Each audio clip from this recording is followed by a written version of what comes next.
Hello दोस्तों, मैं प्रवीण वर्मा आप सभी का एग्जाम ट्यूटर में स्वागत करता हूं।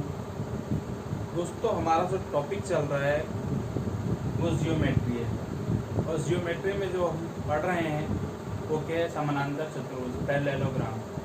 तो दोस्तों, कल हमने उसमें कुछ प्रॉपर्टियां पढ़ी थी उसकी, जैसे कि समानांतर चतुर्भुज में उसकी सम्मुख भुजाएं बराबर होती है, उसके सम्मुख कोण बराबर होते हैं, ठीक है। आसन कोण जो होते हैं इन्हें कह सकते हो, उसको आसन कोण एडजस्टेड एंगल, या इसी को हम कह सकते हैं परस्पर जो कोण लगे हुए होते हैं संलग्न कोण, वो जो होता है उनका योग 180 होता है, ठीक है। अब हम आगे प्रॉपर्टी की बात करते हैं। जैसे क्या बोला गया है,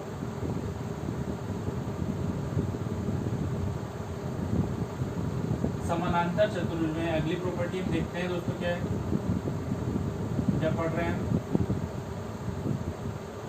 प्रॉपर्टीज, ठीक है। पैरेललोग्राम की प्रॉपर्टीज पढ़ रहे हैं इसकी।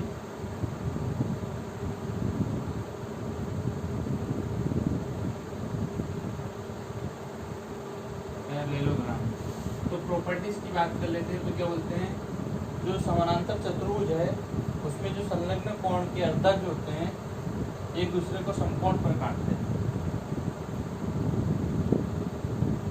समानांतर चतुर्भुज में संलग्न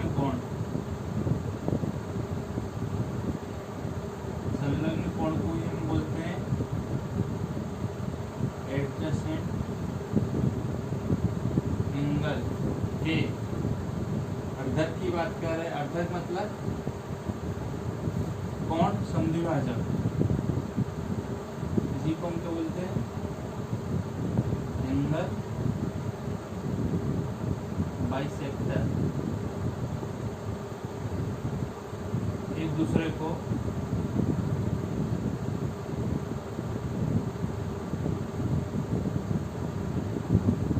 कोण पर काटते हैं। अब मैं बात करूं समानांतर चतुर्भुज, ये बनाया मैंने समानांतर चतुर्भुज, इसकी आमने सामने की भुजाएं बराबर होती है और उसके सम्मुख कोण बराबर होते हैं। अब मैं बात कर रहा हूँ कि यहाँ पे क्या बोल रहा है, संलग्न कोण। संलग्न कोण मतलब इस कोण का जो संलग्न है, मतलब जो जुड़ा हुआ है, परस्पर हुआ है, एक कोण है। अगर मैं इसका अर्धक मतलब अगर 90 डिग्री है, 90 तो नहीं दिख रहा, अगर 80 डिग्री है और मैं इसको अगर बोलूँ कि इसका अर्धक मतलब इसका 40 डिग्री आधा हो जाएगा, मतलब मैं इसको यहाँ से ऐसे आगे बढ़ाऊँ।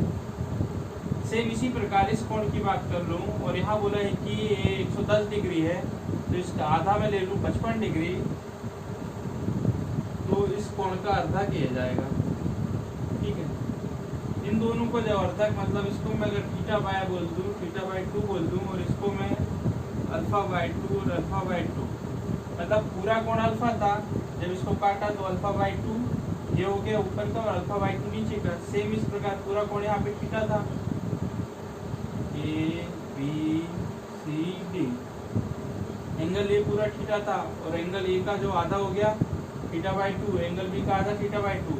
यहाँ पे जहाँ इंटरसेक्ट करते हैं, जो काटते हैं, तो यहाँ पे जो कोण बनता है ऐसा, वो 90 डिग्री का बनता है। आपको ये ध्यान रखना है, ठीक है, कि जो अर्धक जो होते हैं, जो एंगल बाइसेक्टर होते हैं, एक दूसरे को कहाँ पे काटेंगे, ये समकोण पे। वहाँ पे मतलब क्या बनाते हैं, वो काटने के बाद समकोण बनाएंगे, 90 डिग्री के एंगल बनाएंगे, ठीक है। अब अगला पॉइंट हम देखते हैं, क्या बोल रहा हूँ अगला पॉइंट में। तो अभी तो हमने दो बोले थे, हमने बोले थे कि कोई किसी एंगल का संलग्न कोण जो है वो एक दूसरे को, उसका जो अर्धक होता है वो एक दूसरे को समकोण पर काटते हैं। अब हम उसी को आगे बढ़ाएं और मैं सिर्फ शब्द चेंज करूं, समानांतर चतुर्भुज में चारों संलग्न कोणों के, यहाँ सिर्फ इतना चेंज कर दूं, जो चार संलग्न कोण होंगे, मतलब इसका,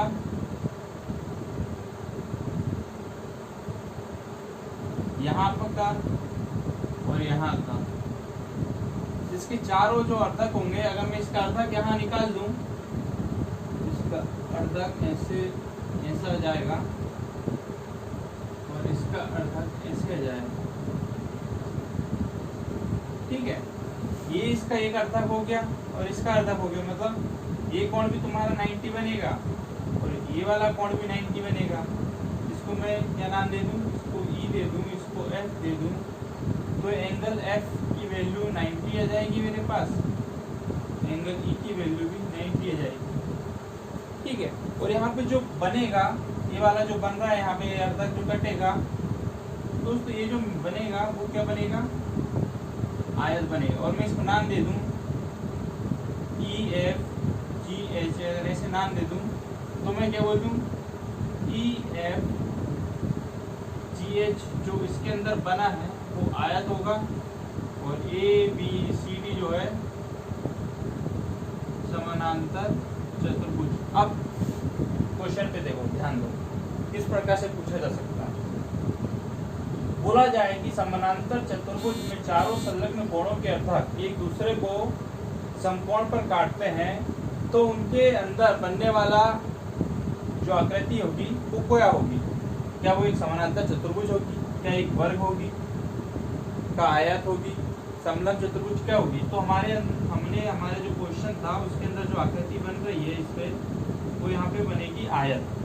तो दोस्तों आपको ये ध्यान रखना है कि यहाँ पे जो आकृति बनेगी वो आयत बनेगी जब एक दूसरे को ऐसे काटते हैं। ठीक है, 90 डिग्री पे, तो यहाँ पे जो आकृति बनेगी वो बनेगी आयत। अब मैं इसी को बोलूं कि समानांतर चतुर्भुज की बात कर रहे हैं अपन।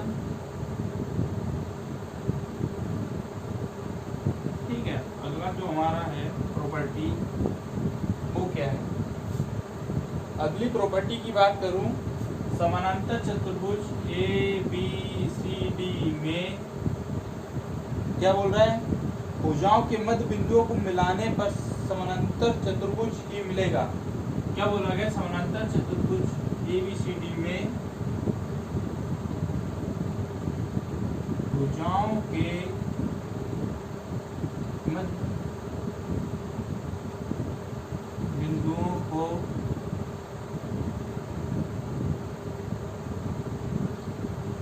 मिलाने पर आकृतियों में क्या मिलेगी,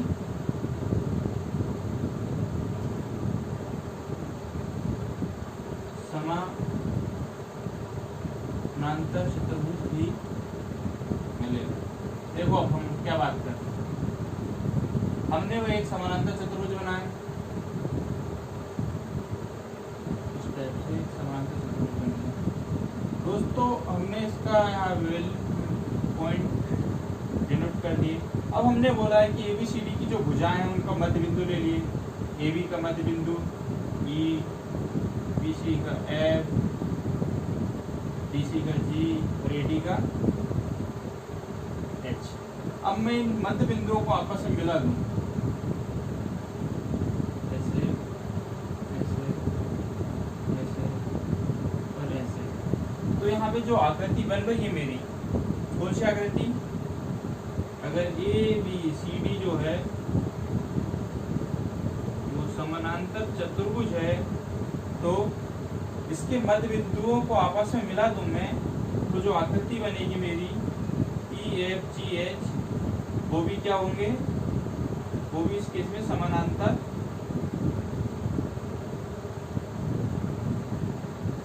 चतुर्भुज ही होगा। ये एक पॉइंट आपको ध्यान रखना है, ये जो अंदर आकृति बनेगी ये भी समानांतर चतुर्भुज ही होगी। ठीक है, अब मैं बात करूं अगली प्रॉपर्टी की, नेक्स्ट प्रॉपर्टी की बात करते हैं हम, क्या है इसकी,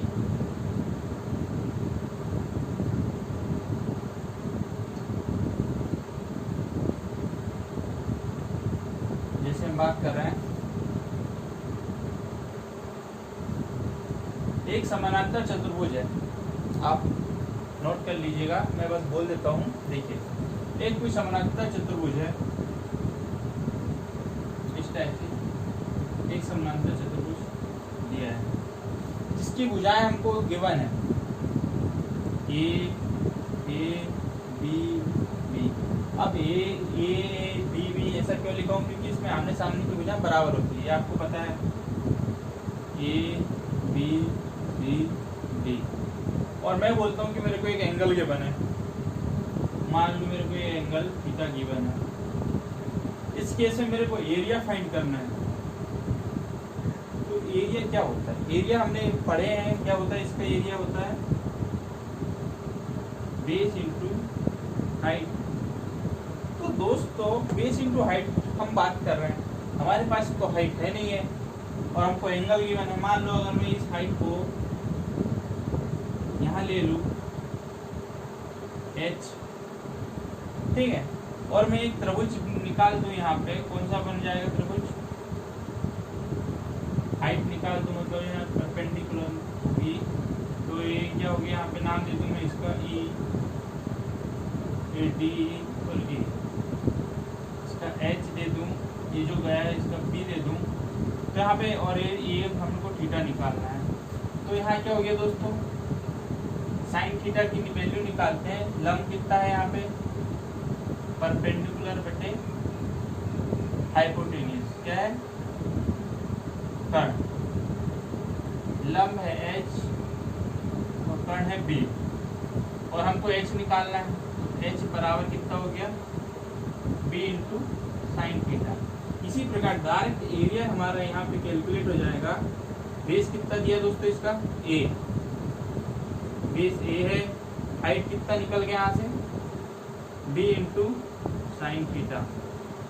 तो दोस्तों अगर हमारे पास हाइट गिवन ना हो और थीटा गिवन हो, मतलब यहाँ पे क्या दिया है, क्या दिया हो, भुजा हमारे पास दिया हो, गिवन में क्या क्या है, भुजा गिवन है, कोण गिवन है, और हमको क्या फाइंड करना हो,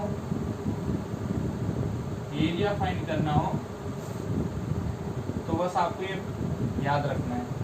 सेम इसी प्रकार ये तो हमने चतुर्भुज का निकाल लेते हैं। अगर बाई चांस एरिया में ऐसा हो, सॉरी ट्रायंगल में ऐसा हो, त्रिभुज में ऐसा हो जाए, तो उसका भी एक सिंपल सा बेसिक फंडा यही रहेगा। देख लेते हैं क्या है मगर, ठीक है। ये तो हमने क्या देख लिया, इधर समानांतर चतुर्भुज की बात कर रहे हैं, ये क्या है अपना समानांतर चतुर्भुज। अब मैं बात करूँगी यहाँ पे त्रिभुज की। त्रिभुज में भी कोई तीनों भुजाएं दी हो, ए बी सी दी हो, और एंगल कोई थीटा दिया हो, तो त्रिभुज का एरिया क्या होता है, 1/2 बेस इंटू हाइट। अब दोस्तों बेस तो मेरे पास ये है, हाइट देख लेता हूँ मैं, हाइट ये हो गया हाइट मेरा, ठीक है, इसको मैं h बोल देता हूँ। तो दोस्तों अब भी मैंने एक त्रिभुज बनाया था, इसको मैं अगर ए बी सी और इसको डी दे दूं, तो मैं ए बी डी की बात कर लूँ यहाँ पे, क्या डी ए बी, बी पे थीटा है, ए बी का वैल्यू बी है, ए डी एच है, और यहाँ पे मैं फिर दोस्तों फिर वही लगाता हूँ, साइन थीटा बराबर लंब बटे कर्ण। लंब क्या है h, कर्ण है b, तो h का वैल्यू कितना हो गया दोस्तों, b इंटू साइन थीटा। अब यहाँ देखो एरिया कितना हो गया, 1/2, बेस कितना हो गया इसका a, और हाइट कितना हो गया b इंटू साइन थीटा। तो दोस्तों त्रिभुज का जो एरिया है वो कितना हो गया, 1/2 a into b into sine theta. तो दोस्तों इस त्रिभुज का हम एरिया ऐसे फाइंड कर सकते हैं। अगर कोण गिवन हो, चाहे त्रिभुज में कोण गिवन हो, चाहे समानांतर चतुर्भुज में कोण गिवन हो और हाइट गिवन ना हो, उस केस में हम इस फॉर्मूले से एरिया फाइंड कर सकते हैं, ठीक है। अगली हम प्रॉपर्टी की बात कर लेते हैं।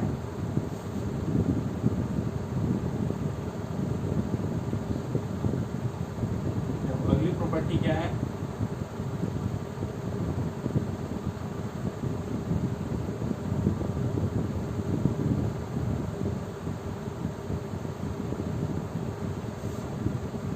अगली प्रॉपर्टी बोल रहा है कि यदि समानांतर चतुर्भुज में बेस समान हो, यदि समानांतर चतुर्भुज में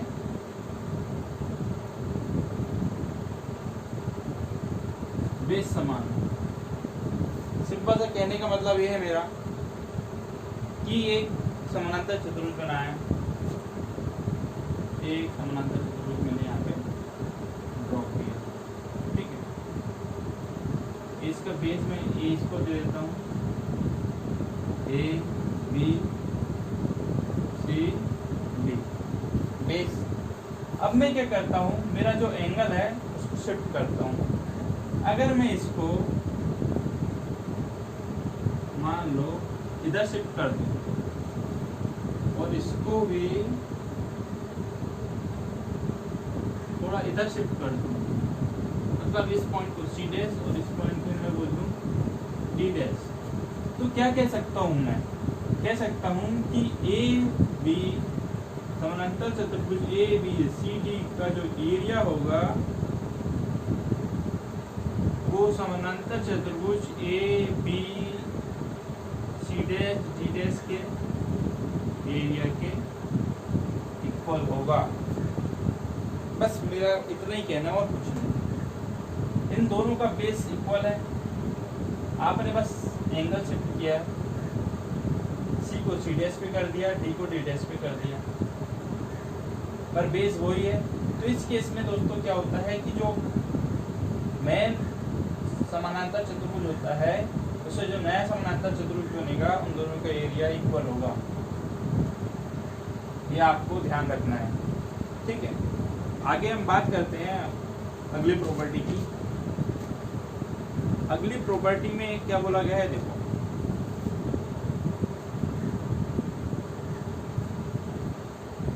ये तो हमने बोला था कि समानांतर चतुर्भुज में एक और समानांतर चतुर्भुज बनाया जाए तो उसी चतुर्भुज से। अब मैं अगली प्रॉपर्टी में बोल रहा हूँ कि समानांतर चतुर्भुज में अगर त्रिभुज बनाया जाए तो क्या होगा। समानांतर चतुर्भुज में ये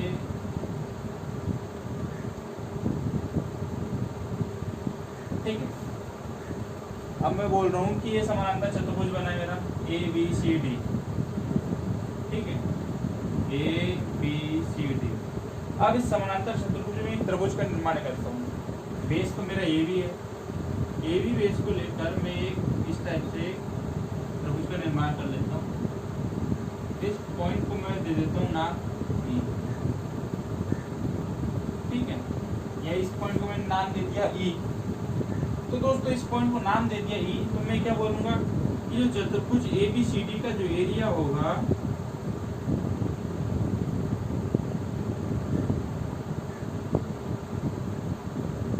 मेरे को इसका निकालना, पहले त्रिभुज का निकालना। त्रिभुज ए बी ई का जो एरिया होगा वो जो चतुर्भुज है ए बी सी डी जो चतुर्भुज है उसके एरिया का 1/2 होगा, ठीक है। मैं बोलूँ कि त्रिभुज ए बी ई का एरिया मेरे को फाइंड करना है, तो ए बी ई का एरिया जो है चतुर्भुज जो बना है ए बी सी डी उसका एरिया का आधा होगा। अगर ए बी सी डी का एरिया अगर 50 है तो त्रिभुज ए बी ई का एरिया कितना होगा, 25 होगा, ठीक है। अगर मैं बोलूँ मेरा बेस ए बी है, अगर मेरा त्रिभुज इधर ना बनके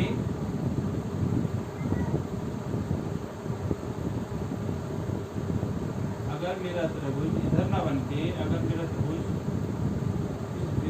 इसे आगे बढ़ा दूं, ऐसा बन जाए, मतलब यहाँ पे पॉइंट दे दूं एफ, तो त्रिभुज ए बी एफ का एरिया जो होगा वो भी इक्वल होगा किसके, चतुर्भुज ए बी सी डी का एरिया जो होगा उसके आधे के बराबर होगा, ठीक है। ये इसलिए दोनों का वैल्यू सेम इसलिए आ रहा है क्योंकि दोनों का बेस जो है ए बी है, मतलब एक ही बेस है। मैं चाहे तो बेस सी डी करके त्रिभुज इस तरफ बना सकता हूँ, तो डिपेंड करता है क्वेश्चन किस टाइप से पूछा जाता है। बस आपको ध्यान रखना है कि बेस इक्वल होना चाहिए, ठीक है। अगर दो त्रिभुज ही पूछ लिया, अगर पूछ लिया कि त्रिभुज ए ई बी और त्रिभुज ए एफ बी का एरिया क्या है, तो दोनों का एरिया इक्वल होगा क्योंकि दोनों का एरिया चतुर्भुज ए बी सी डी के एरिया का आधा है, ठीक है। अब हम आगे बात करते हैं क्वेश्चन पे।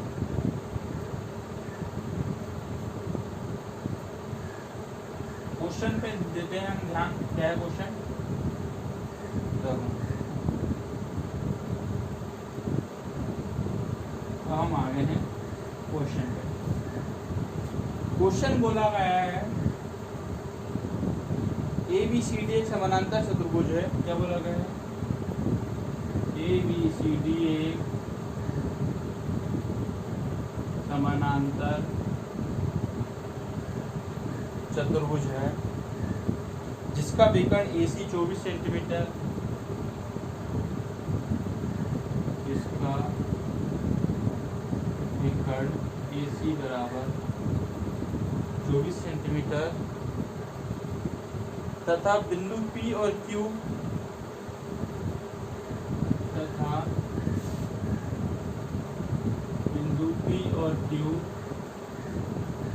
कितना दिया है? ABD और BCD के केंद्रक है। त्रिभुज ABD और त्रिभुज BCD के केंद्रक है। तो रेखाखंड PQ क्या है? तो PQ का वैल्यू फाइंड करना है। PQ की लंबाई देखो दोस्तों, हमने क्या बनाया, पहले समानांतर चतुर्भुज बना लिया, ठीक। समानांतर चतुर्भुज बना लिया और जिसमें बोला है कि विकर्ण AC है, तो हम पहले इसको डेनोट कर देते हैं, A point, B point, C point और D पॉइंट। अब मैंने बनाया एक विकर्ण AC, ये बन गया मेरा AC। इसका लंबाई मेरे को कितना दिया है? AC का वैल्यू दिया है 24 सेंटीमीटर। अब मैं बोल रहा हूँ कि बिंदु P और बिंदु Q ABD, ठीक है, ABD और BCD ये केंद्रक है, ठीक है। अब मैं बात कर लेता हूँ क्या,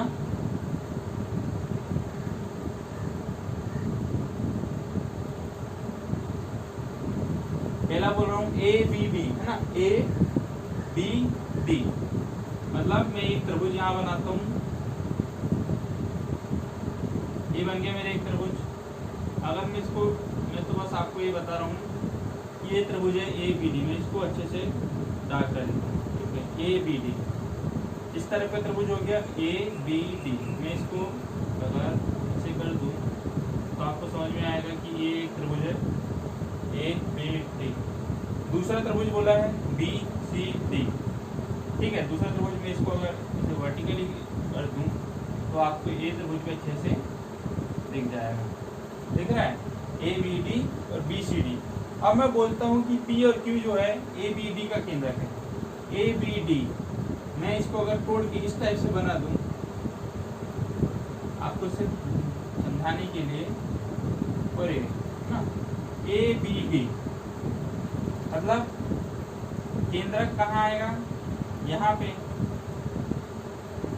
सेम इसका केंद्रक कहाँ आएगा? BCD का यहाँ पे, ठीक है। इसका केंद्रक में ले लूँ यहाँ पे, इसका केंद्रक ले लूँ मैं यहाँ पे। क्या बोल दूँ इसको? ABD CBD। अब देखो केंद्रक है, मतलब केंद्रक मतलब यहाँ पे माध्यिका होगी। ये त्रिभुज माध्यिका है, अपने को दी है, ये पॉइंट दिया है अपने को O। इस पॉइंट की बात कर लूँ तो इस पॉइंट का नाम दे दूँ मैं O। सेम यहाँ पे एक पॉइंट है, इसका नाम दे दूँ O।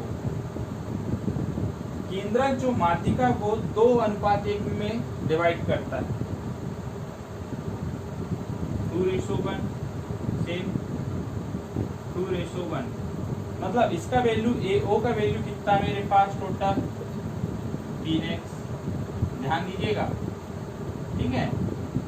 AO का वैल्यू मेरे पास कितना है? A से O का वैल्यू कितना निकल गया? 3x। अब C से O का वैल्यू कितना है? 2 और 1, 2:1 में। तो C से O का वैल्यू भी कितना हो गया मेरे पास? 3x।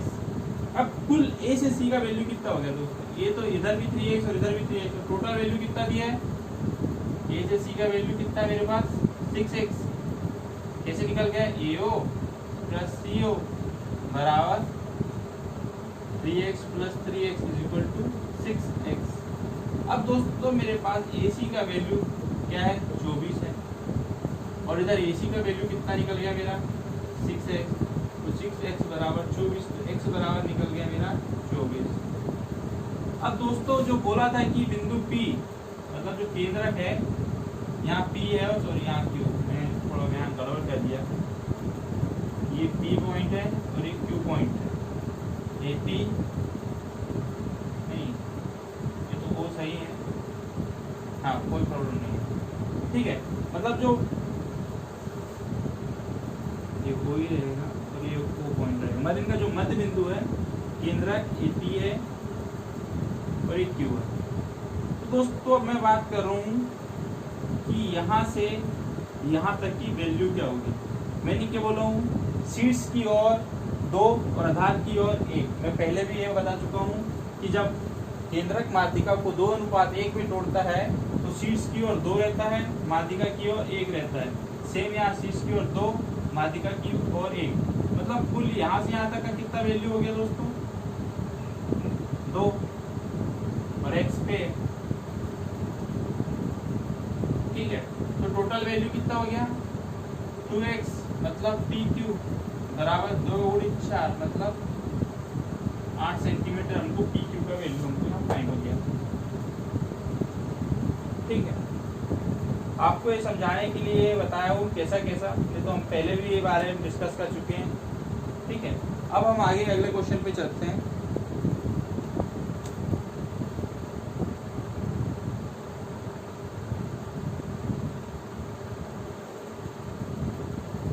अगला क्वेश्चन क्या है देखते हैं।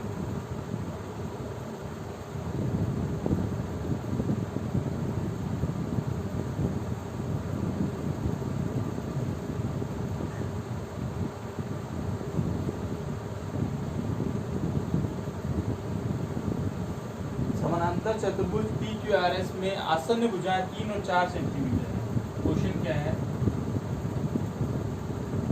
समानांतर चतुर्भुज PQRS में आसन्न भुजाएं, आसन मतलब तो परस्पर लगी हुई हो, आसन्न भुजाएं 3 सेंटीमीटर तथा 4 सेंटीमीटर है, तो विकर्ण के वर्गों का योग, तो विकर्ण के वर्गों का योग कितना होगा, ठीक है। अब मैं एक समानांतर चतुर्भुज यहाँ पे बनाता हूँ। क्या है क्वेश्चन में, PQRS समानांतर चतुर्भुज, PQRS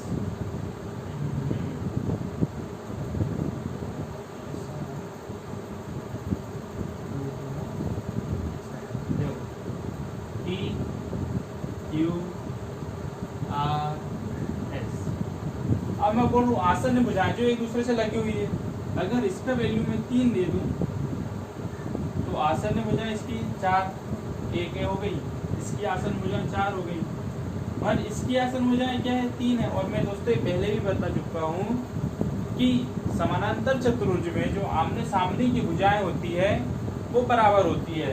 अगर ये वाली वैल्यू मेरे को PQ 3 दिया है तो इसके सामने की जो भुजा है SR उसका वैल्यू भी 3 होगा। सेम इसी प्रकार अगर इसका वैल्यू हमको आसन्न भुजा जो दी है 3 की, वो कितनी दी है QR 4 दी है, तो उसके सामने की भुजा जो होगी PS वो भी 4 होगी। अब मेरे को विकर्ण का योग, दोस्तों में अभी प्रॉपर्टी हम आपको पढ़ा चुके थे।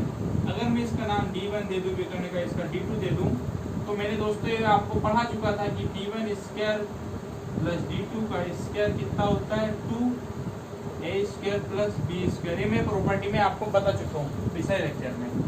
तो 2A में इसको बोल दूँ 3 को A बोल दूँ और B को 4 बोल दूँ, तो कितना होगा यहाँ पे 3 का स्क्वायर प्लस B में 4 का स्क्वायर, मतलब कितना हो गया 2 गुणित 3 का स्क्वायर 9, 4 का 16। 2 गुणे कितना हो गया इनका योग 25, तो 50 कितना हो गया दोस्तों 50 सेंटीमीटर स्क्वायर इसका आंसर हो गया। ठीक है, ये हो गया हमारा पैरेललोग्राम का क्वेश्चन। अब हम बात करते हैं आगे